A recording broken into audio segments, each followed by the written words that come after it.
Galaxy நேயர்கள் அனைவருக்கும் எனது பணிவான வணக்கங்கள். மீண்டும் நான் சதகத்துல்லா உங்களுடன். சமீப காலத்தில் இந்த எஜுகேஷன் விஷயமா மேலும் சில தகவல்கள் தேவைப்பட்டனால் அது விஷயமா பகிர்ந்துக்கலாம் அப்படிங்கிறதா இந்த காணொலியினுடைய நோக்கம். இப்போ என்னென்னு சொன்னால், புதுசாக உதாரணத்துக்காக எடுத்துக்கொள்ளக்கூடியதுன்னா கம்ப்யூட்டர் சயின்ஸ் கோர்ஸ். இப்போ பிஇ கம்ப்யூட்டர் சயின்ஸ்னு எடுத்துக்கிட்டோம்னா, முன்னாடி பிஇ கம்ப்யூட்டர் சயின்ஸ் இருந்துச்சு, ஐடி இருந்துச்சு. இப்போ புதுசாக அதில் நிறைய கோர்சஸ் வந்திருக்கு. Artificial intelligence, data science, cyber security, business system, IoT, இன்னும் பல. இதே மாதிரி கம்ப்யூட்டர் சயின்ஸில் மட்டும் இல்லை, மற்ற கோர் இன்ஜினியரிங் கோர்சஸ்லேயே வந்து நிறைய மெக்கானிக்கல் எடுத்துக்கிட்டோம்னா அதுலேயும் சில கோர்சஸ், மெக்கட்ரானிக்ஸ்லாம் இப்போ யூஜிலே கொண்டு வந்துருக்காங்க. அதே மாதிரி எலக்ட்ரானிக்ஸ் எடுத்தாலும் அதுலேயும் சில கோர்சஸ் இருக்குது. எலக்ட்ரிக்கல் எடுத்தாலும் சில கோர்சஸ் இருக்குது. ஆர்ட்ஸ் அண்ட் சயின்ஸ் எடுத்துக்கிட்டோம்னா பிகாமில் வந்து ஒரு 15 வெரைட்டியான கோர்சஸ் இருக்குது.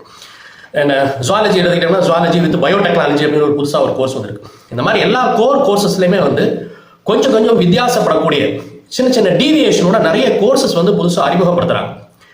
இதோட இம்பாக்ட் எப்படி இருக்கும் அப்படிங்கிறதா வந்து இந்த முக்கியமான செய்தி.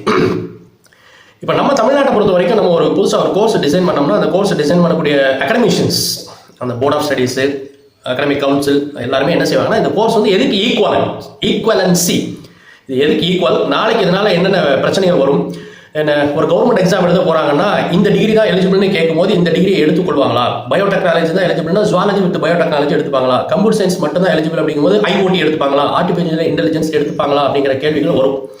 இதுதான் ஈக்குவலன்சி பிரச்சனை.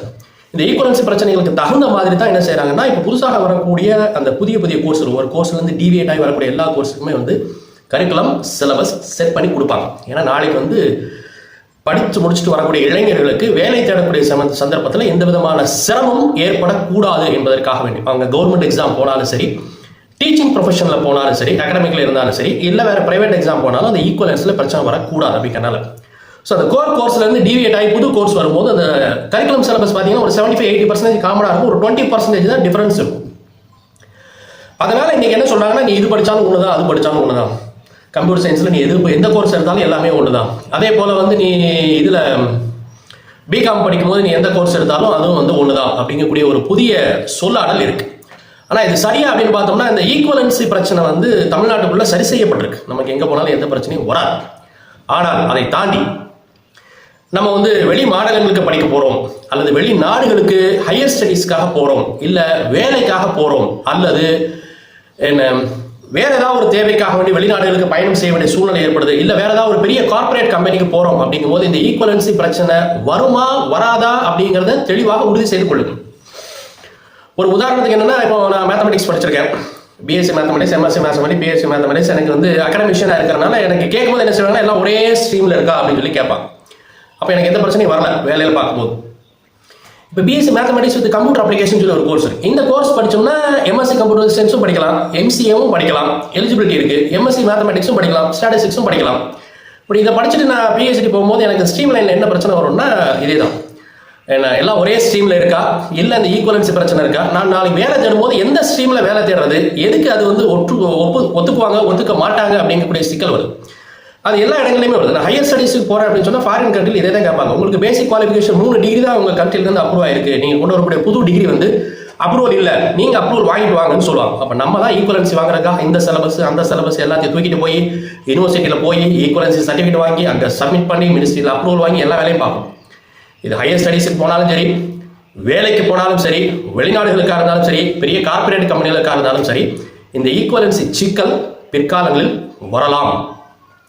அதனால் எப்பவுமே வந்து என்ன செய்யணும்னா, இந்த ஈக்குவலன்சி சிக்கல் வராத வகையில் நம்ம அது எங்கெங்கெல்லாம் இருக்குது, அதோட தொடர் சங்கிலி எங்கே வரைக்கும் போகுது, நமக்கு ஃபியூச்சரில் என்ன பிரச்சனை வரும் வராது அப்படிங்கிறத தெரிஞ்சுக்கிட்டு ஒரு கோர்ஸை சூஸ் பண்ணுறது நல்லது. அது எதுவாக இருந்தாலும் சரி, இன்ஜினியரிங்காக இருந்தாலும் சரி, ஃபார்மசியாக இருந்தாலும் சரி, மெடிக்கல் பாராமெடிக்கலாக இருந்தாலும் சரி, இல்லை நீங்கள் ஆர்ட்ஸ் அண்ட் சயின்ஸில் போனாலும் சரி, எல்லாத்துலேயுமே இன்றைக்கி வரக்கூடிய அந்த புதிய கோர்சஸ் வந்து அதுக்கு ஈக்குவல் என்ன கோர்ஸு, அது நாளைக்கு எனக்கு வேலை தொடரும் போதோ இல்லை ஹையர் ஸ்டடீஸ் போகும்போதோ, அது உள்நாடாக இருந்தாலும் சரி, வெளிநாடாக இருந்தாலும் சரி, ஏதாவது ஒரு பெரிய கார்பரேட் கம்பெனியாக இருந்தாலும் சரி, அவங்க வேண்டான்னு சொல்கிறதுக்கு கோர் கோர்ஸை வந்து கொஞ்சம் கஷ்டம். கோர் கோர்ஸ்லேருந்து எப்போவுமே நாங்கள் அகாடமிஷியன் என்ன சொல்லுவோம்னா, யூஜியை பொறுத்த வரைக்கும் நீங்கள் வந்து கோர் கோர்ஸ் எடுங்க, பிஜியில் வந்து ஸ்பெஷலைசேஷன் பண்ணுங்க அப்படின்னு சொல்லுவோம்.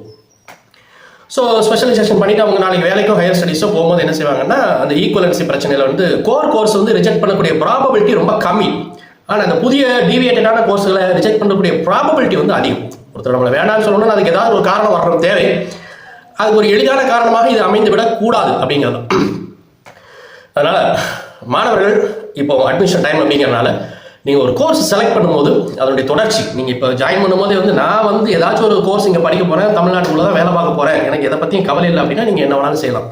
இல்லை எனக்கு ஒரு பெரிய ஃபியூச்சர் பிளான் இருக்குது, நாளைக்கு நான் ஹையர் ஸ்டடீஸ் போகணும், ஆன்சைட் போகணும், ஃபாரின் போகணும், எனக்கு ஒரு பெரிய ஸ்கோப் இருக்குது அப்படின்னா நீங்கள் எடுத்து வைக்கக்கூடிய காலடிகளை தரமாக யோசித்து நாம் படிக்கக்கூடிய கோர்ஸ் நாளைக்கு நம்மளை எங்கே கொண்டு போய் நிறுத்தும், நாளை மறுநாள் எங்கே கொண்டு போகும், அது நம்மளுக்கு எந்த அளவுக்கு உதவியாக இருக்கும், எதுவும் சிக்கல்கள் வராதா என்பதை உறுதி செய்து கொண்டு அதில் கால் எடுத்து வை.